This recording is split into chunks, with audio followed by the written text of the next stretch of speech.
Chapter 13, Alley Cross.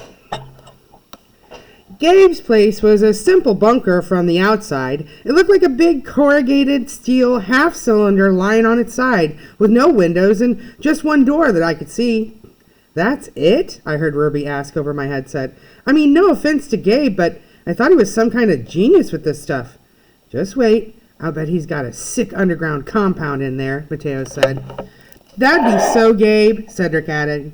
"Little dude is like, not much on the outside, but super deep on the inside." I was thinking the same thing.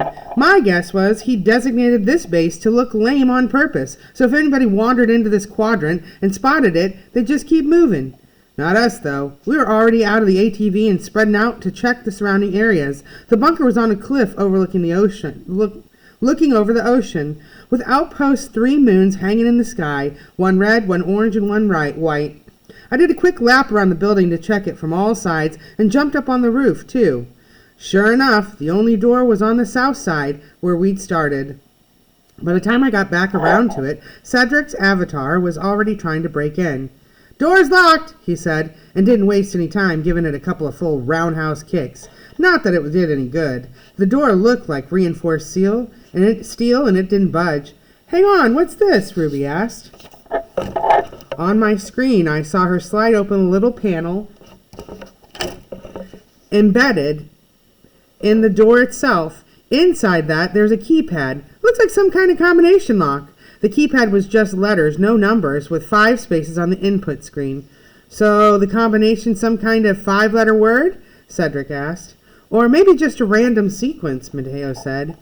I went in close on the keyboard and punched in GABEQ just to try something, but when I hit enter, all I got was a soft clunking sound. No surprise there. Gabe was too smart to make it that easy. "Any other ideas?" I asked. "Yeah, I got an idea," Cedric said. "Stand back."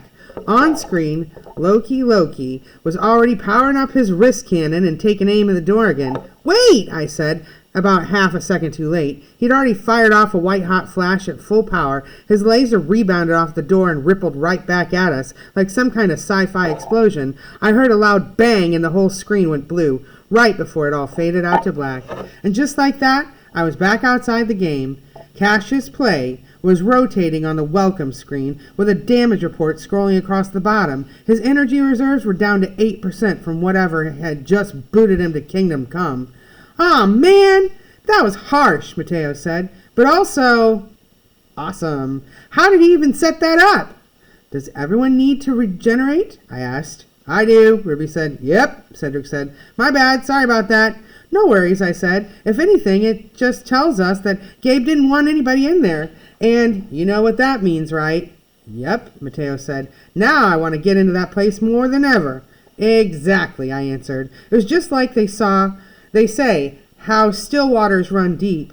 Gabe was like this quiet kid who only ever showed off when he was inside his game and hiding behind an avatar. In a weird way, it made sense.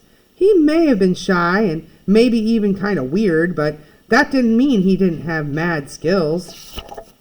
In other words, Gabe Qualls was a stealth genius. I just hoped that wherever he was, all those skills might translate into a real world when he really needed them. "I knew getting in there wouldn't be so easy," Ruby said. "He must have set this all up at least a week ago," I said. "Gabe hasn't even logged in since he disappeared." "Well, maybe," Mateo said. "That's the other thing, right? All we know for sure is that the QUB hasn't logged in." "Exactly," Ruby said. "He could use any screen name he wants in there, any avatar too. It doesn't have to be QUB." "For all we know, we drove right by him," Mateo said. "And for all we really know, he could have been sitting inside that bunker watching us the whole time," Ruby said. A chill went snaking down my spine. I hadn't even thought about that, but of course, they were right. Just because I knew Gabe Qualls better than anyone else at school didn't mean I really knew him. Maybe nobody did. And now, I was starting to wonder just how many secrets Gabe might have been sitting on long before he ever disappeared.